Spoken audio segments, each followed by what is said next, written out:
পক্ষ থেকে স্পষ্ট করে বলতে চাই, এই আওয়ামী লীগের কোন প্রকার আস্ফলন এনসিপি এবং বাংলাদেশের মানুষ বরদাস্ত করবে না।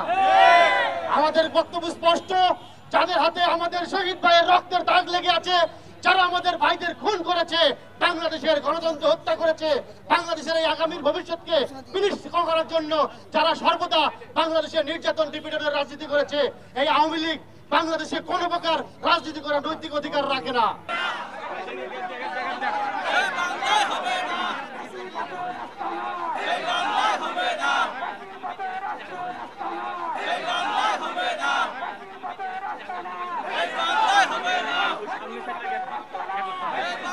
আওয়ামী লীগের মিছিল যায়, কিন্তু আমাদের যারা স্বরাষ্ট্র মন্ত্রণালয়ে নিয়োজিত পুলিশ আছে তারা এখন পর্যন্ত তাদের বিরুদ্ধে কোনো জোর পদক্ষেপ নিতে পারে না।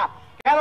তাদের বিরুদ্ধে যে মামলাগুলো এখন পর্যন্ত লজ হয়েছে, যে মামলাগুলো বিভিন্ন থানায় হয়েছে, সেগুলোর আন্ডারে তো তাদেরকে গ্রেপ্তার করা যায়। নতুন আইন লাগবে কেন? সেই আইনেও তো তাদেরকে গ্রেপ্তার করা যায়। কিন্তু তাদেরকে যে গ্রেপ্তার করা হচ্ছে না, তাদেরকে যেভাবে ছেড়ে দেওয়া হচ্ছে, তাতেই প্রমাণ করে যে পুলিশের মধ্যেও নিশ্চয়ই কোন ফ্যাসিবাদের মদতপুষ্ট কোন দোষর এখনো আছে।